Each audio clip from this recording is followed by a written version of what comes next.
Nous abordons un sujet important et un peu complexe et long. Je vais demander à Charlotte Cobos de rejoindre Inès Ayeb. Charlotte est chef de projet NPRU à Annemasse Agglo et techniquement elle viendra en complément de la présentation faite par Inès. Nous allons faire ce point. Vous verrez qu'il est très technique. Il y a des détails, parce que quand on travaille avec Paris, il faut entrer dans ces détails. Donc je pense que ce qui est important, ça va être la présentation, et pour vous dire où on en est de la rénovation urbaine, du deuxième plan de rénovation urbaine, celui de 2019 à 2024, qui est en cours. Et je laisse la parole à Inès Ayeb. Merci. Effectivement, c'est un point important que cet avenant. Donc, je vais vous rappeler rapidement quelques points sur le NPNRU et l'avancement des différentes opérations. Il faut savoir que le nouveau projet national de renouvellement urbain fait suite à un premier qui a été mené de 2007 à 2018, qui a permis des opérations d'envergure, dont notamment la création du BHNS.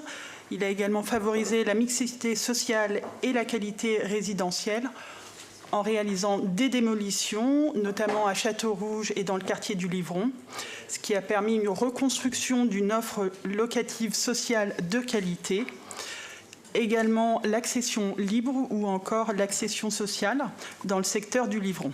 Mais également, il a amélioré la qualité des espaces publics avec une requalification lourde des places du jumelage, Jean Jaurès ou encore les espaces publics du Livron. Donc, ce nouveau programme de renouvellement urbain, NPNRU, donc, comme il a été dit, il a commencé en 2019 et il court jusqu'en 2024. Il a vraiment pour objet de positionner le quartier du Perrier-Livron-Château-Rouge comme une polarité attractive du territoire annemassien. Ce sont également des montants non négligeables qui sont affectés à ce territoire. Donc, à ce jour, il se chiffre à 93 500 000 € pour un budget initial de 81 millions d'euros. Vous pouvez voir au niveau du diagramme quels sont les différents financeurs de cette opération d'envergure. On a pour une grande part des subventions de l'ANRU, mais également des prêts bonifiés d'Action Logement. La ville d'Annemasse contribue également de manière importante, ainsi que Annemasse Agglo. Donc pour la ville d'Annemasse, c'est 13 millions d'euros. Et pour Annemasse Agglo, 12 900 000 €. Il s'agit effectivement d'une opération où on va avoir différents maîtres d'ouvrage. Donc c'est une opération complexe. On va avoir à la fois les bailleurs sociaux, Alpad et Haute-Savoie Habitat, mais également la ville et Annemasse Agglo. Il faut savoir que sur cette opération, on a également des contreparties foncières à céder à Action Logement, puisqu'il est un des financeurs principaux de ce projet. Pour atteindre l'objectif principal de l'ANRU, donc il y a 3 objectifs urbains qui ont été identifiés et qui sont importants. Donc c'est avant tout valoriser la fonction résidentielle du quartier et retrouver la mixité sociale par la diversification de l'habitat. C'est également engager la transition économique du quartier en soutenant le développement économique et les créations d'entreprises. Et également conforter l'accès aux droits fondamentaux et aux services en développant une offre de services médicaux et culturels sur le quartier. Bien évidemment à destination du QPV, mais également à l'ensemble des Annemassiens. Voilà. Il y a également des objectifs d'excellence qui ont été fixés, également dont la performance énergétique et environnementale des opérations. Donc ce sont des enjeux qui sont transversaux.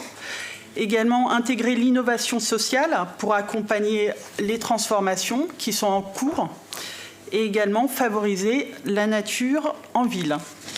Voilà.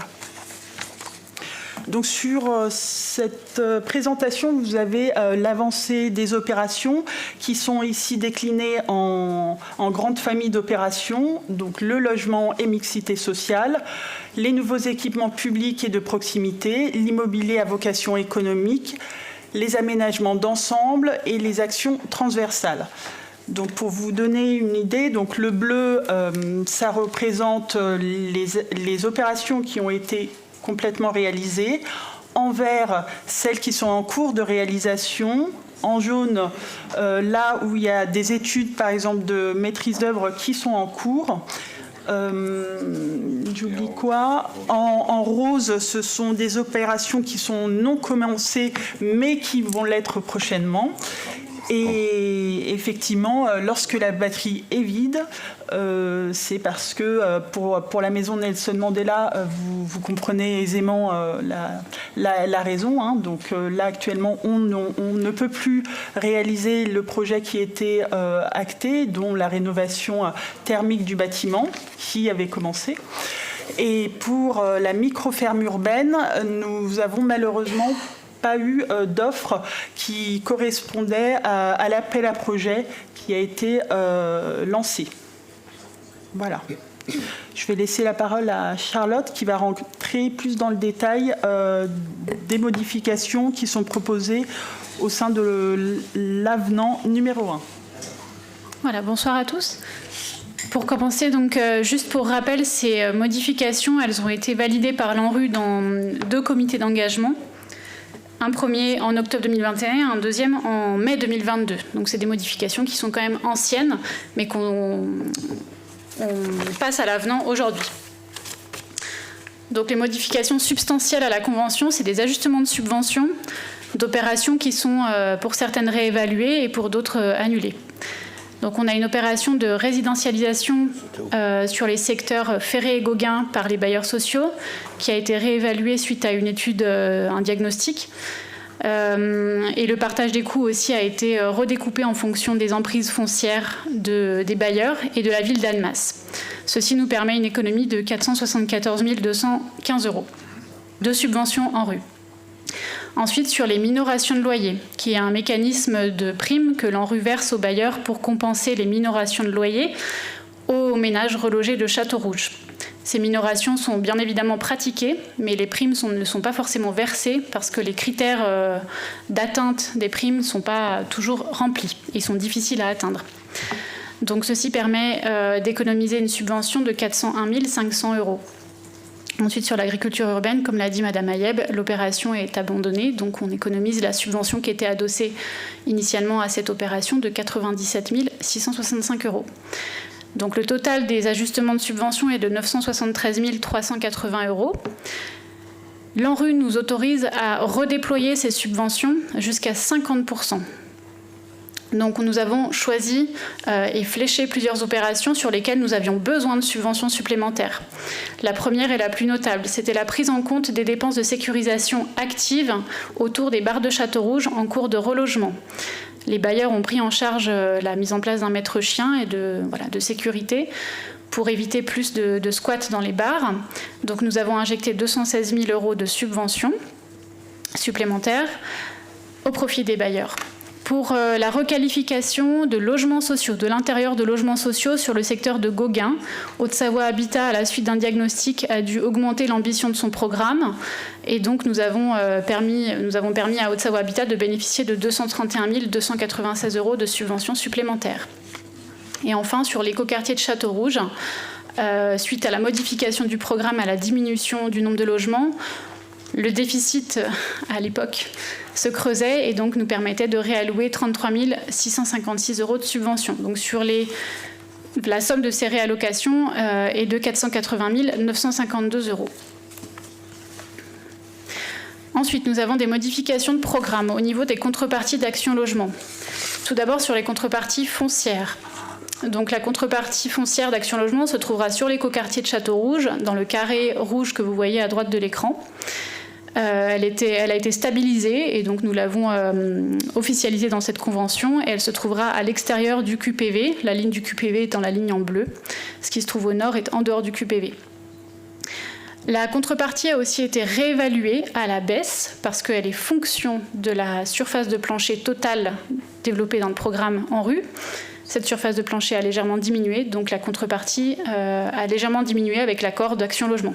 Elle est passée à 4 395 mètres carrés, qui est l'ensemble donc des lots d'habitation que vous voyez dans le carré rouge sur le schéma. Ensuite, il y a des contreparties en réservation de logements sociaux. Ces contreparties, elles ont augmenté, elles sont passées à 117 droits de suite, parce qu'elles sont, pareil, fonction des budgets. Et comme les budgets ont augmenté sur les rénovations de logements, les contreparties ont évolué aussi. Et ensuite, nous devons convertir ces droits de suite en droits uniques. Ça, c'est dû au passage à la gestion en flux des logements sociaux sur le territoire. Et donc, aujourd'hui, 117 droits de suite équivalent à 334 droits uniques. Pour vous expliquer, un droit de suite, c'était qu'on attribuait à Action Logement un logement social pour une durée de 30 ans. Et un droit unique, aujourd'hui, c'est qu'à chaque fois que Action Logement met un locataire dans un logement social qu'on lui attribue, il consomme un droit unique. C'est pour ça qu'on a un facteur multiplicatif d'à peu près 2,9. Ensuite, il y a une série d'ajustements mineurs, dont on profite de cet avenant pour passer ces ajustements mineurs, mais voilà, c'est tout à fait anecdotique, entre guillemets.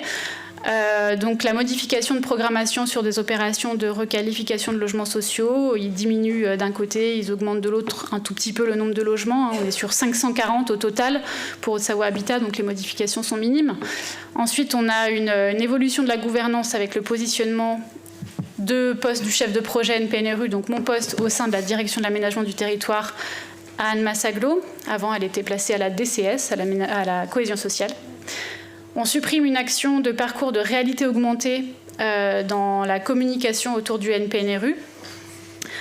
On adapte le cadre d'intervention des clauses d'insertion sociale. Ça veut dire qu'on peut rendre éligibles des personnes qui n'habitent pas en QPV, puisque je rappelle que sur toutes les opérations du programme, on doit mettre des clauses d'insertion sociale qui bénéficient à des personnes habitant en QPV. Et là, donc, on peut sortir du cadre du QPV si toutefois on ne trouve pas des profils en QPV. Ensuite, on modifie la localisation d'une opération de reconstitution de logements sociaux par Alpad sur la commune de Cranfsal. Elle sera située à la route de la Nussance. L'ancienne adresse était route du Champ-Chapuis. Et il y a eu un retard pour la mise, pour l'ouverture à l'urbanisation. Ensuite, et dernière modification, la modification du programme de diversification de l'habitat sur l'écoquartier de Château-Rouge. Donc on est passé de 360 logements initialement à 320-330 logements. Enfin, je ne vais pas partir dans le détail, mais voilà les modifications des calendriers d'opération. Donc ça, c'est simplement pour être au plus juste au niveau des calendriers effectifs de lancement des opérations. Et nous avons aussi une série de mises en conformité de l'ANRU dans cet avenant. Donc je ne vais pas rentrer dans le détail.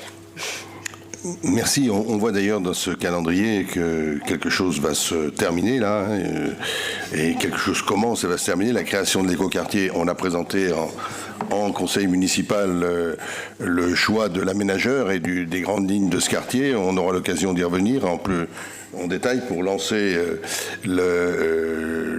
l'écoquartier proprement dit. Et puis on voit que un élément attendu, l'aménagement de la plaine des sports du Perrier, est en train de se terminer. Elle devrait être livrée courant octobre, même si déjà elle est un peu utilisée. Reste à laisser pousser la végétation, qui évidemment pousse pas tout à fait la même chose en été que à partir du moment où on la plante à l'automne. Donc voilà, c'est un bilan qui est fait à un temps précis, et comme on est sur et je crois que c'est ce qu'il faut dire, on est sur un contrat qu'on a défendu avec l'ANRU, à l'ANRU, et qui nous a permis d'avoir l'ensemble de ces subventions en 2019.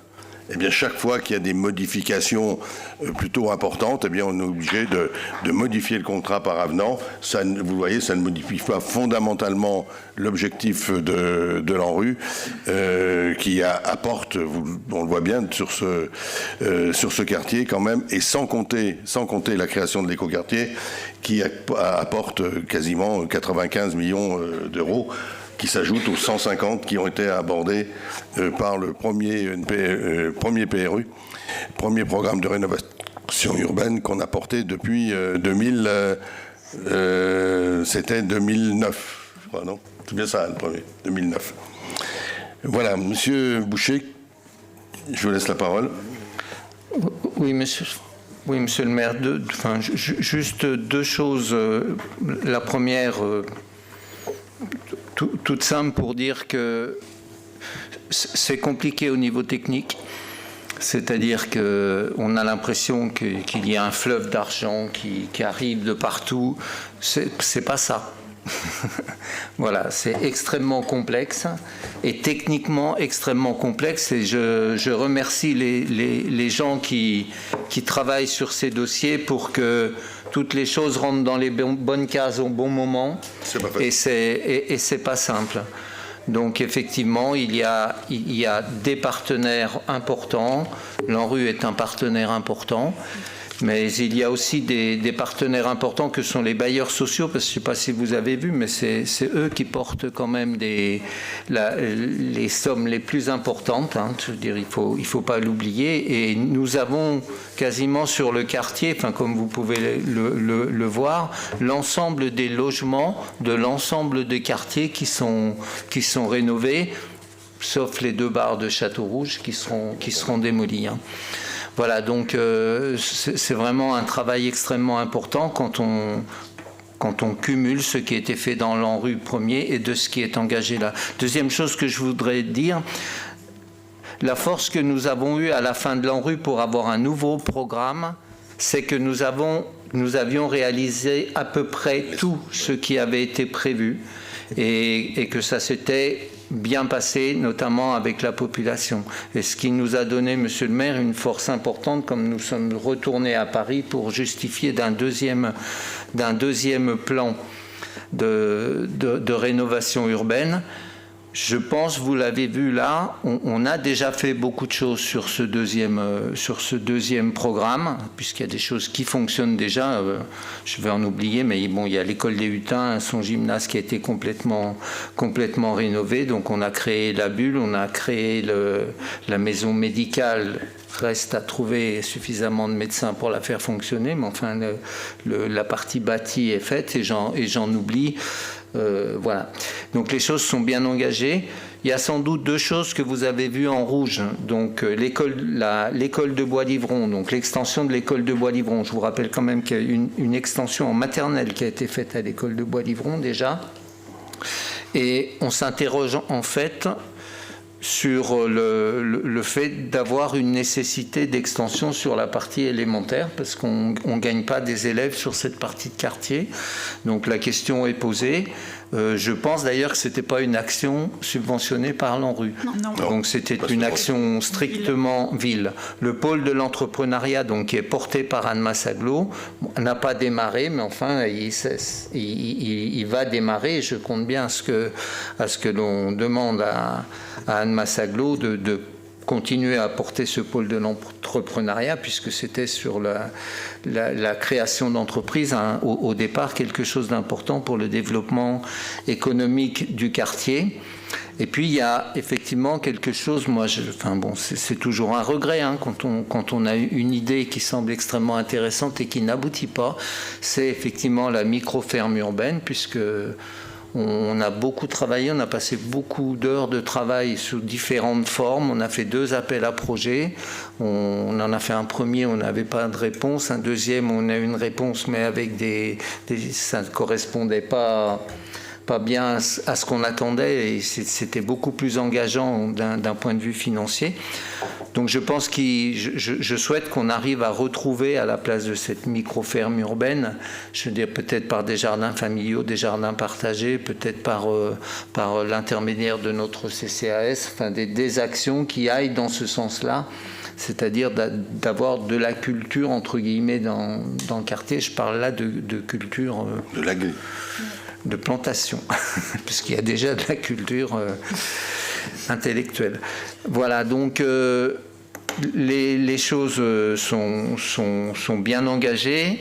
L'écoquartier, bien entendu, alors juste un mot là-dessus, ça va démarrer, hein, puisque les relogements ont été faits. D'accord, donc il va falloir libérer le site de son occupation, ce qui va être fait dans les jours qui viennent, et ensuite donc la mise en chantier par le commencement, c'est-à-dire les démolitions, et nous travaillons donc déjà avec Crédit Mutuel sur cet écoquartier et ce nouveau quartier de ville, donc en liaison entre le centre-ville et puis le quartier du Perrier-Livron. Voilà, donc je trouve que les choses sont bien engagées, ce qui ne veut pas dire qu'il n'y ait pas de problème, hein, puisque vous le savez tous, une constatation est faite nationalement, c'est que l'ANRU fonctionne plutôt bien, le renouvellement urbain fonctionne plutôt bien, mais ce qui n'endigue pas forcément les difficultés qui existent dans le quartier. Voilà, parce que la paupérisation et le poids social, c'est ici comme ailleurs, on n'arrive pas à juguler ça, et on a un cumul des difficultés, c'est-à-dire que le physique est plutôt bien, mais ça ne suffit pas, mais c'est quand même mieux. Merci pour ces compléments. Je donne la parole à Madame Lounis, qui a cette responsabilité aussi, mais en titre de vice-présidente à l'Aglo. Voilà, donc je ne vais pas vous refaire la présentation. Moi, je voulais vraiment souligner 2 points qui me semblent importants. C'est la charte d'insertion. C'est vrai que l'objectif de cette charte, c'est de ramener à l'emploi des gens qui en sont très éloignés, et très vite, l'objectif a vite progressé, et c'est vrai que le fait d'élargir à d'autres quartiers contribue à cette dynamique. Et puis le deuxième point aussi qui nous a valu plusieurs réunions à la sous-préfecture, c'est la sécurisation des barres d'immeubles, sachant que la barre ne se vide pas d'un seul coup, donc il y a des gens qui sont relogés en fonction de la construction des lieux qu'ils ont choisis, et d'autres restent dans les barres. Donc il était vraiment très important de pouvoir motiver les bailleurs à sécuriser les entrées, pour que les gens qui restent et qui n'étaient pas encore relogés puissent se sentir en sécurité. Merci. Est-ce qu'il y a d'autres questions ou demandes d'intervention? Merci. Je vous propose de passer au vote de cette longue délibération. On ne va pas la reprendre en détail, mais tout a été dit dans la présentation. Est-ce qu'il y a des votes contre? Est-ce qu'il y a des abstentions? Merci beaucoup. Merci Charlotte pour votre présence et l'engagement que vous avez sur ce dossier, qui en effet n'est pas toujours facile, hein, voilà, et qui nous fait qu'on passe beaucoup de temps en réunion pour travailler là-dessus. Alors, si vous le voulez, en termes de cette discussion sur le NPRU, je vais en profiter, non pas pour engager une autre discussion, mais pour vous informer de la manière dont on va lancer les assises des quartiers, quel va être le calendrier, comment ça va se passer. C'est donc une information. Vous savez que quand on a lancé cette idée-là, on a parlé de réflexion collaborative, de réflexion co-construite avec tous les acteurs, ceux qui sont dans le quartier, mais ceux qui dans les quartiers, puisqu'on a pris Perrier et Romagny, mais aussi tous ceux qui sont concernés par, pas la peine obligatoirement habités, et concernés par la vie de deux quartiers importants d'Annemasse. On a aussi centré, et c'était bien normal vu les événements qui se sont passés, notre action sur notre volonté de travailler, de trouver une nouvelle dynamique d'action pour répondre aux besoins et aux difficultés, notamment du public jeune. Et on a donc fait le choix de centrer cette démarche autour de la jeunesse, tout en sachant qu'avec cette thématique centrale, elle n'est pas exclusive et que donc tout naturellement, on va pouvoir couvrir bien d'autres enjeux parce qu'on sera obligé de parler, évidemment, on vient de le faire un peu, mais on peut le faire sous autre forme, le logement, l'emploi, le trafic de stupéfiants, le sport, la parentalité et bien d'autres domaines. On a bien d'autres choses à voir. Et donc, pour que ça fonctionne et pour qu'il y ait un vrai travail de fond, on a souhaité, je l'avais annoncé également, on a souhaité se faire accompagner par un prestataire, ce qui permet d'abord de faire le travail, puis aussi d'objectiviser le travail, puisque nous serons, nous, des acteurs comme les autres, hein, avec nos responsabilités, mais des acteurs comme les autres. Et nous avons donc lancé une consultation fin juillet pour accompagner la ville dans cette analyse des besoins pour la jeunesse, co-construite et partagée avec l'ensemble des acteurs des quartiers. Il s'agit donc, en fait, d'aboutir à un plan d'action. On vient de voir du plan de rénovation urbaine, un plan d'action sur la vie du quartier, un plan d'action qui comprendra impérativement, parce que c'est un élément urgent, le devenir de la maison Nelson Mandela. Nous avons reçu une candidature du cabinet qui s'appelle Nalis, c'est un cabinet d'ailleurs au Savoyard. Leur proposition, on l'a trouvée très qualitative. Elle est portée par ce cabinet qui connaît bien d'ailleurs le territoire annemassien, parce qu'il y a déjà travaillé, notamment avec l'Agglo. Donc c'est avec confiance et détermination que la ville engage cette démarche avec ce cabinet. Et ce cabinet nous propose pour l'instant, on a encore des ajustements à faire, une méthodologie participative axée autour de trois étapes distinctes qui se tiendront toutes, et c'est notre objectif, d'ici la fin de l'année 2023. Voilà. Ça veut dire que c'est serré, mais c'est le souhait que l'on a. La première phase, septembre, on est quand même au milieu déjà, septembre-octobre, c'est un temps de travail d'abord avec la ville, nos techniciens, nos services, mais aussi avec tous les partenaires associatifs, institutionnels, publics, privés des quartiers, tous ceux qui sont là pour cadrer les objectifs et le travail qu'on aura à faire dans ce cadre-là. Je vous propose d'ailleurs que pour cette première phase, nous organisions une réunion de tout le conseil municipal en présence du cabinet Nalis, voilà, pour avoir un débat ensemble, en séance privée, et nous pourrons alors débattre très librement et spécifiquement sur le sujet des assises du quartier. On aura tout le temps pour le faire, et chacun pourra s'exprimer de manière, je l'espère, très constructive. Et c'est nos propres réflexions, nourriront la réflexion globale. C'est pas là où ça se décidera, hein. On sera un des éléments de la réflexion globale qui sera menée et dans le plan d'action co-construit avec les habitants.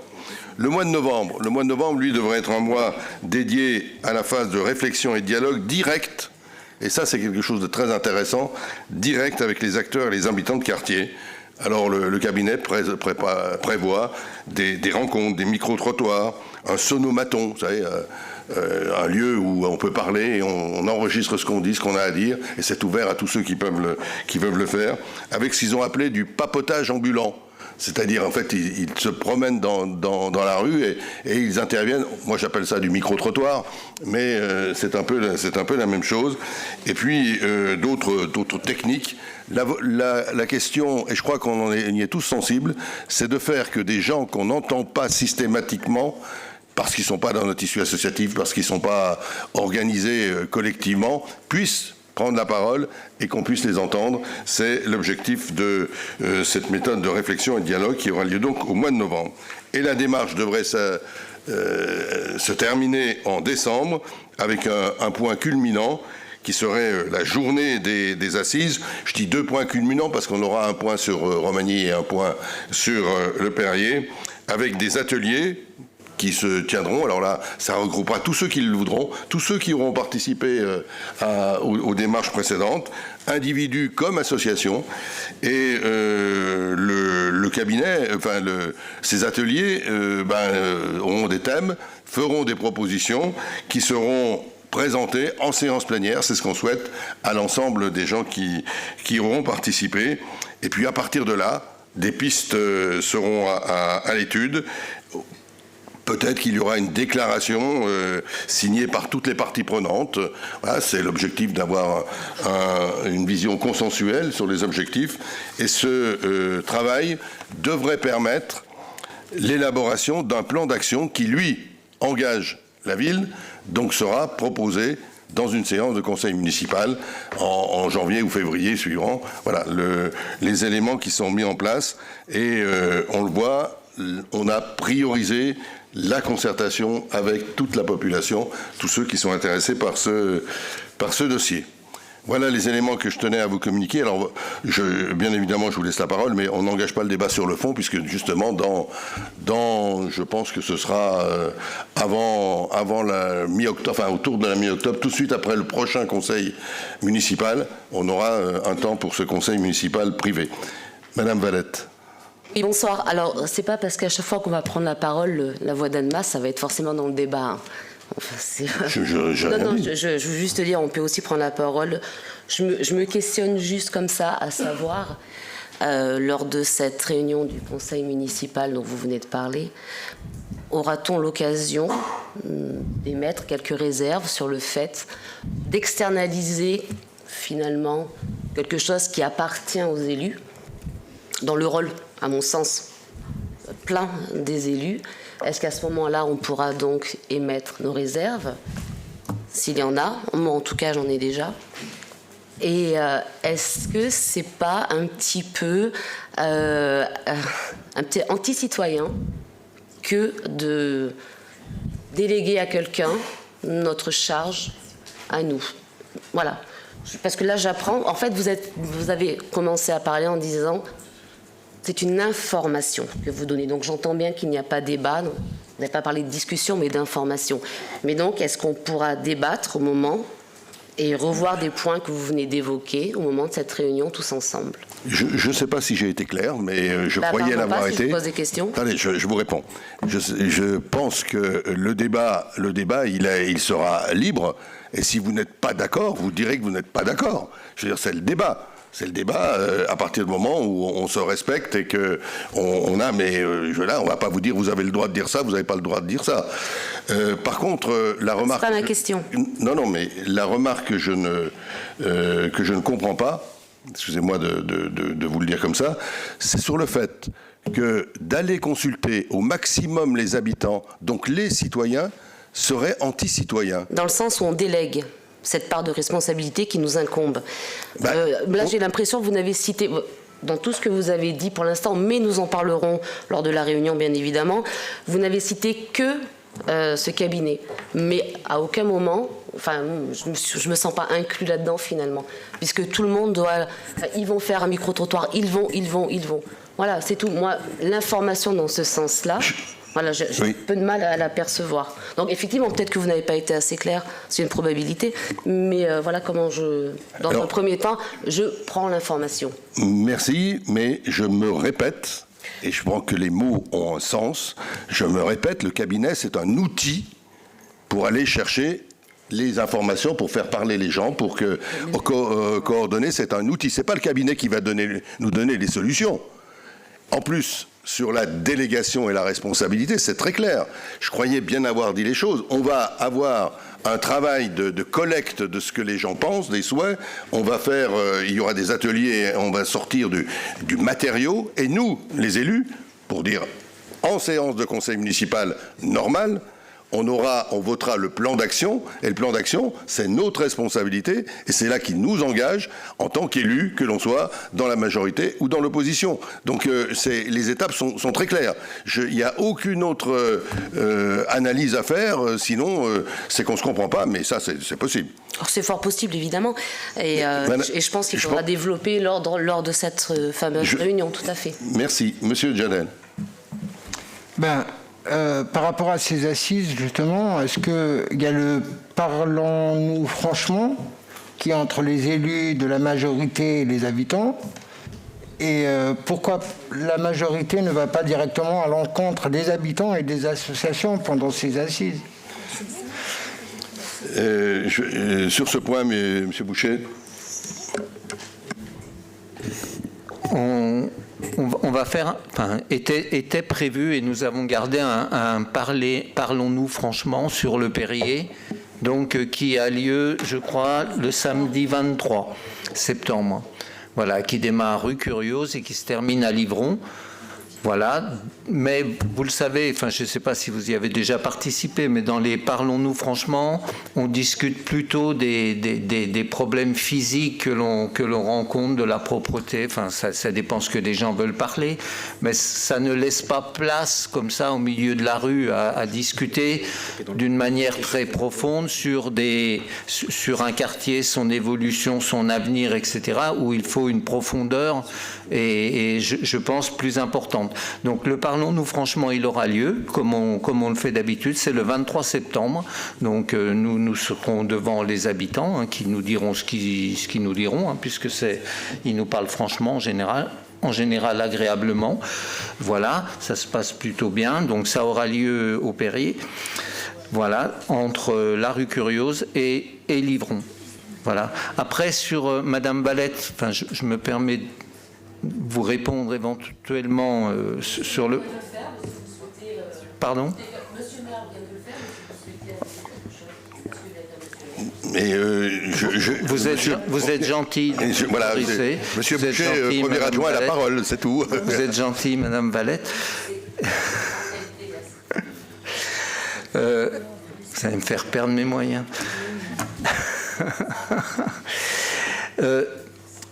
Je ne sais pas, je vais prendre puisque je suis plutôt en charge d'urbanisme, je vais prendre un autre exemple. Il arrive quelquefois que pour construire une école, on utilise un cabinet qui réfléchit dessus techniquement, qui réfléchit pour nous proposer un bâtiment, pour nous proposer une école. Ça n'empêche pas l'engagement des élus.